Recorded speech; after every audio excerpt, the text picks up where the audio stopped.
नमस्कार, nation TV Bharat में आपका स्वागत है। मैं हूं सोनी। आइए आज की खास खबरों से कराते हैं रूबरू। बिहार में शराबबंदी को लेकर सियासत एक बार फिर गर्मा गई है। मामला नालंदा जिले के हरनौत से जुड़ा है, जहां एक निजी कार्यक्रम में पहुंचे बिहार सरकार के सहकारिता मंत्री डॉक्टर प्रमोद चंद्रवंशी ने विपक्ष खासकर लालू प्रसाद यादव की पार्टी राष्ट्रीय जनता दल पर तीखा हमला बोला है। मंत्री के साथ मंच पर मौजूद थे नालंदा के जेडीयू सांसद कौशलेंद्र कुमार। हरनौत प्रखंड में आयोजित एक निजी कार्यक्रम में मंत्री डॉक्टर प्रमोद चंद्रवंशी ने कहा कि अगर किसी कानून में कमी रह जाए तो इसका मतलब यह नहीं कि कानून असफल हो जाए। उन्होंने दहेज निषेध कानून का उदाहरण देते हुए कहा कि बिहार में बरसों से दहेज विरोधी कानून लागू है, बावजूद इसके दहेज हत्याएं होती है। तो क्या ऐसे कानून को खत्म कर देना चाहिए? होम डिलीवरी हो रहा है। होम डिलीवरी हो सकता है, कोई ऐसा प्रदेश नहीं है, जैसे गुजरात में भी बंद है।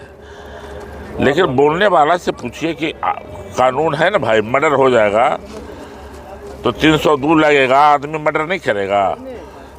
कभी झगड़ा में गुस्से में मर्डर भी हो रहा है। कोई भी ऐसा कानून नहीं है जो काम नहीं कर रहा है, लेकिन उसका अपवाद भी होता है।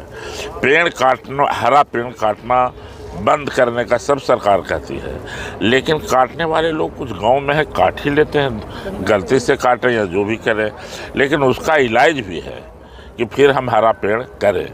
तो सरकार उसी तरीके से जो यहाँ पर कानून लाया है शराबबंदी का, बिहार आज कानून अगर बदलाव नहीं करता, शराबबंदी नहीं होती, तब बिहार में न विकास होता और न बिहार के युवाओं को बाहर जो रोज़गार मिल रहा है उसका अवसर मिलता। आज हमारे प्रदेश में जो रोज़गार मिल रहा है, जो नौकरी मिल रही है, किसी राज्य से पीछे नहीं है, सब राज्य से आगे है।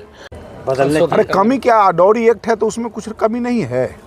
कौन एक्ट है जिसमें कमी नहीं है? तो इसका मतलब वो एक्ट खराब हो गया। नहीं ना, डॉरी एक्ट लागू है लेकिन दहेज के कारण हत्या नहीं हो रही है, हैं? तो बोलने वाले बोलने दीजिए।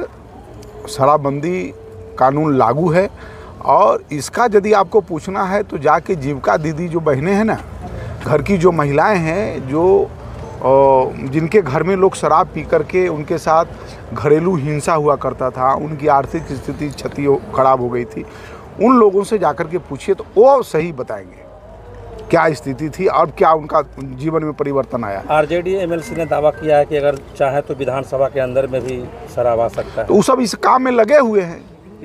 आरजेडी के लोग इस सब काम में लगे हुए हैं, तो उनको पता है कि कैसे कैसे सप्लाई हो रहा है, कहाँ सप्लाई हो रहा है।